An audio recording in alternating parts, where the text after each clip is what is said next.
गुरुर्विष्णू गुरुर्देव महेश्वरा गुरुर्साक्षात् परब्रह्म तस्मै श्री गुरुवे नमः।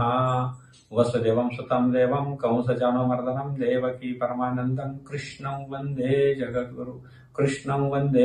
जगद्गुरु ब्रह्मानन्दं परं सुखदं केवलं ज्ञानमूर्ति द्वन्द्वातीतं गगनसदृशं तत्त्वमस्यादिलक्षणम् एकं नित्यमनवचनं सर्वादि साक्ष्यभूतं भावातीतं त्रिगुणरहितं सद्गुरुं तन्नमामि जयांच्या केल्या स्मरण होय सकल विद्येचे अधिकरण ते जीवन दुसरी चरण श्री गुरूंचे ते नमस्कारुनी आता माझ्या भावा अंतराय नको देवा आले भागा ते कीर्तन तुझे नाम उच्चारितो दृढ माझे मन येथे राखावे बांधून तुका म्हणे वाचे ना आता नको फोटो देऊ फाटे श्रीपादनाथम गुरुराजवरम मोक्ष नाम ज्ञानदान एकदक्षम गोटी क्षेत्र निवासम वेद विंदा वरिष्ठम सद्गुरुनाथ भगवान की जय। ओम नमो ज्ञानेश्वरा करुणा करा दयाळा तुमचा अनुग्रह लादुलन पवन झालो चराचरी मी तो काळकुसरी काहीच नेनो बोलतो वचने अतिभाविका एका जनार्दनी तुमचा दास त्याची आस पुरवावी।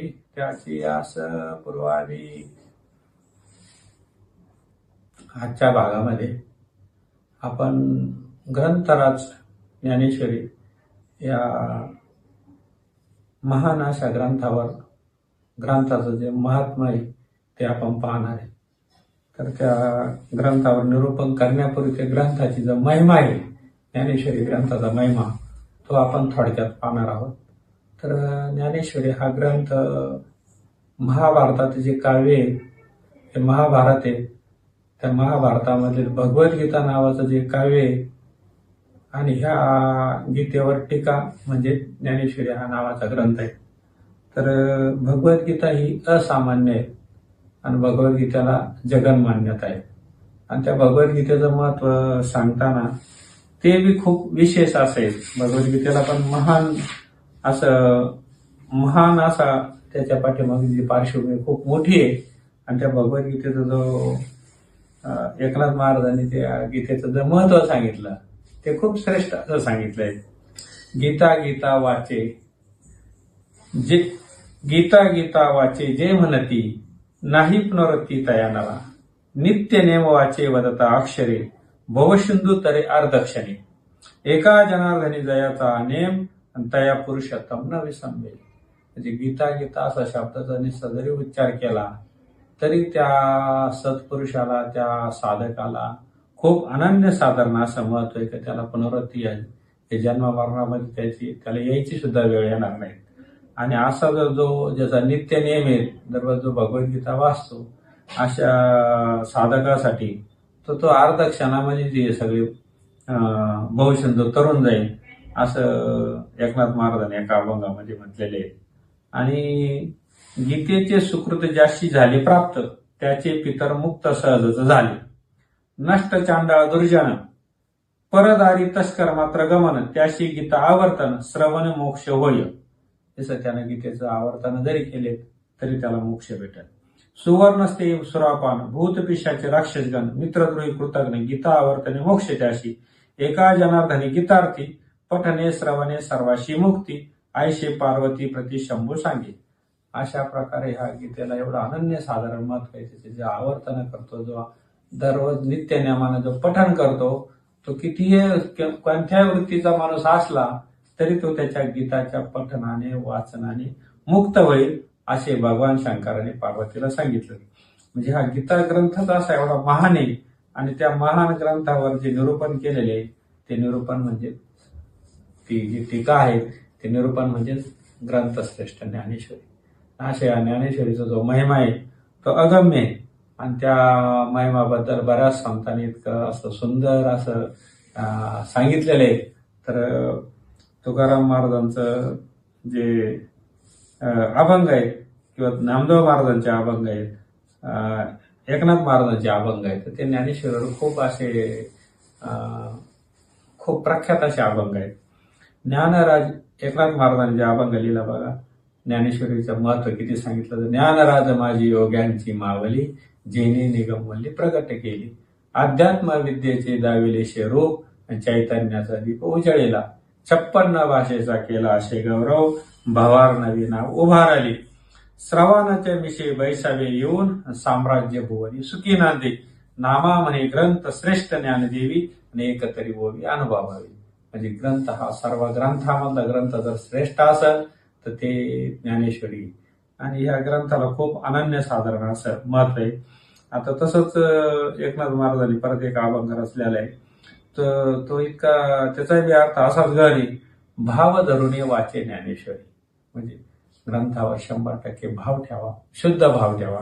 आणि तो जर भाव ठेवला तर काय होईल? भाव धरुणी वाचे ज्ञानेश्वरी हरितयावरी कृपा करी. कृपा करी हरितयावरी. सोमुख हे आपण सांगे श्री विष्णू. हे स्वतः श्री विष्णू स्वतःच्या मुखाने सांगत आहेत. श्री गीता हा प्रश्न अर्जुनाशी. म्हणजे हा श्री गीतेवर जे निरूपण आहे हे अर्जुना सांगते, अर्जुनाच्या प्रश्नाचे उत्तर देत आहेत. असा महान ग्रंथ आहे. तेच ज्ञानेश्वरी वाचे वदता साचे भय कळे काळाचे नाही तया.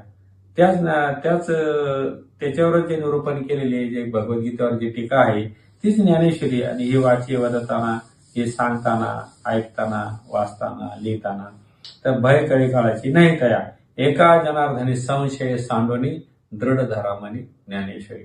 तुम्ही सगळा संशय सांडा आणि संशय सोडून दृढ अशी ज्ञानेश्वरी धरा, की जेणेकरून आपल्याला ह्या ज्ञानेश्वरीमधून आपल्याला आपल्या जीवाचं कल्याण होईल, आपलं आत्मकल्याण होईल, आपली आत्मोन्नती होईल. अशा प्रकारे ज्ञानेश्वरीला खूप अनन्यसाधारण महत्व दिलेले आहे. जनाबाईचं एक अभंग त्या ज्ञानेश्वरीला. वाचावी ज्ञानेश्वरी डोळा पाहावे पंढरी. ज्ञान होय अज्ञानाशी आयसा वर अटेकेशी. ज्ञान होय मुडा अति मूर्ख त्या दगडा. वाचिला जो कोणी ज्यांनी त्याशी लोटांग नाही. म्हणजे असा एक मूर्ख जरी माणूस असला, दगडासारखा जरी असला, आणि जो नित्य ज्ञानाला वाचील त्या माणसाला त्याला ज्ञान होईल. तो किती अज्ञानी असला तरी त्याला ज्ञान होईल. आणि असा जो कोणी असेल तर जनावे त्या म्हणते मी त्याला लोटांगण घालेल. म्हणजे एवढ्या या ग्रंथाला एवढी मोठी महानता लाभलेली आहे. आणि असं हे ज्ञानेश्वरी नावाचं जे असं भागवत धर्माला जो पाया लागलेला आहे तो पाया खूप भरभक्कम आहे. आणि अख्ख्या जे वेदांताचं सार आहे जे महाभारतामधून महाभारताच्या मंथनामधून हे निघालेले हे अमृत आहेत. आणि हे अमृत म्हणजेच कलियुगामध्ये अमृत म्हणजे ज्ञानेश्वरी. या ज्ञानेश्वरीमध्ये संपूर्ण भगवंताच्या हृदयामध्ये जे या विश्वाविषयी, भक्ताविषयी, ईश्वराविषयी संपूर्ण इतंभूत असं वर्णन आलेले आहेत. आणि अशी जर ज्ञानेश्वरी आपण त्याचे एक एक अक्षर आपण जर हृदयामध्ये कोरलं तर आपल्या ह्या जन्मामध्ये आपलं कल्याण होईल. ज्ञानेश्वरी नुसतं आपण वाचली, प्राकृतमधून वाचली, मराठीतून अर्थ वाचला आणि तो अर्थ वाचता वाचता असं वाटतं का ईश्वरच आपल्या बरोबर बोलतो. ज्ञानेश्वर महाराज प्रत्यक्षात आपल्या बरोबर बोलतात. असा त्याचा चमत्कार घडत चालतो.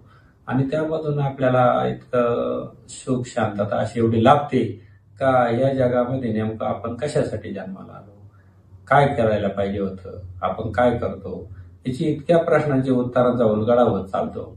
आणि हा असा जो ईश्वर आहे तो आपल्या हृदयामध्येच कसा आहे. तर अशा प्रकारे त्या ज्ञानेश्वरीचं जे निरूपण आहे ते खूप सुंदर आहे. आणि ते ह्या जगताला तारणारा असा एकमेव ग्रंथ जर असेल तर तो ज्ञानेश्वरी आणि तो संपूर्ण भागवत धर्माचा पाया आहे. आणि ह्या पायाच्या आधारित आपण आपल्याला आत्मकल्याण करू शकतो, करता येतं. मग अशा प्रकारे या ज्ञानेश्वरीचं जे महत्व आहे ते खूप अनन्यसाधारण आहे. तर या ज्ञानेश्वरीला जी बहिणाबाईने बहिणाबाईने जे तुकाराम महाराजांची शिष्या होती त्याने एक अभंग रचलेला आहे किंवा आरती आहे. जय माय ज्ञानदेवी शब्दरत्न जानवी. जय माय ज्ञानदेवी शब्दरत्न जानवी. प्राशिता तोय तुझी सुख हो तशी जीवी. अनर्ध्यसार रत्ने सिंधू मंथुनी गीता. म्हणजे सागर मंथून जशी गीता बाहेर आली.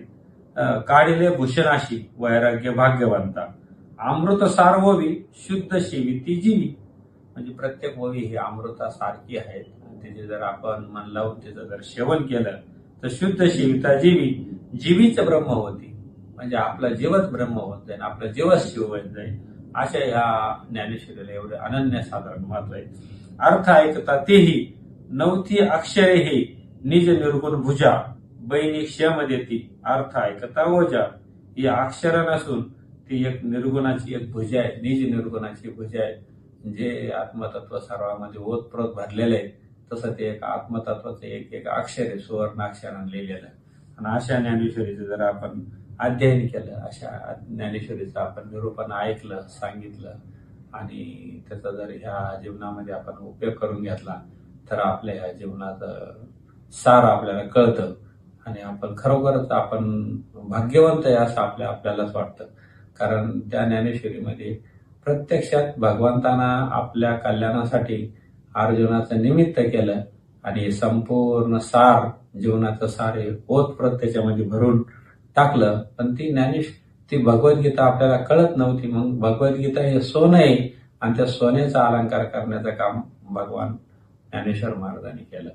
म्हणजे भगवान ज्ञानेश्वर महाराज हे भगवान श्रीकृष्णाचेच अवतार आहेत, पण जीवाच्या कल्याणाकरता परत ते 1100-1200 शतकामध्ये अवतार कार्य केलं आणि ज्ञानेश्वरीच्या रूपाने आपल्याला हे महाधन, परमार्थ महाधन जोडी देवाचे चरण, अशा प्रकारे आपल्याला हे ज्ञानेश्वरी आपल्याला खूप मोठं वरदान असं ग्रंथ दिलेलं आहे.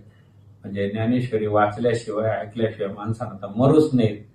आणि त्यानं जर त्याच्या भाग्यामध्ये जरी ज्याच्या भाग्यात ही गोष्ट महाराष्ट्र जन्माला येऊन आली नाहीत तर त्याच्यासारखा दुर्दैवी कोणी नाही असं म्हणावं लागेल. कारण ज्ञानेश्वरी सारखा हा ग्रंथ एवढा उच्च कोटीचा ग्रंथ आहे. आणि त्या ग्रंथामध्ये आपल्याला आपल्या आयुष्याचं सार आहे.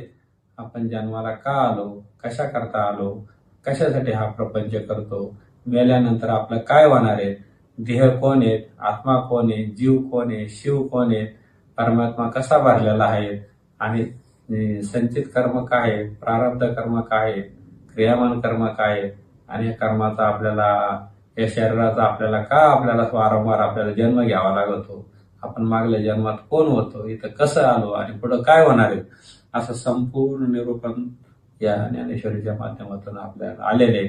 आणि त्या 18 भागामध्ये ज्ञानेश्वरी अध्यायाचं ते माऊलीनं निरूपण केलेलं भगवद्गीतेची टीका करताना ते एवढं विस्तृत आहे. आणि एवढं विस्तृत निरूपण आपण तर करू शकणार नाही, पण आपण थोडकं आपण बघू का जे थोडंसं त्याचं सार आहे किंवा त्यांच्या त्या अध्यायाची एक मध्यवर्ती कल्पना आहे. अशा प्रकारे ते आपण ज्ञानेश्वरीचं निरूपण करणार आहोत. आणि ते आपण कृपया आपल्याला विनंती आहे आपण ते ऐकावं अशी माझी इच्छा आहे. असे संतचरणी मी नतमस्तक होऊन या ग्रंथाचं निरूपण करण्याचा प्रयत्न करणार आहोत आणि आपल्यासाठी ते युट्यूबच्या माध्यमातून सादर करीत आहेत. जय हरी, जय हरी.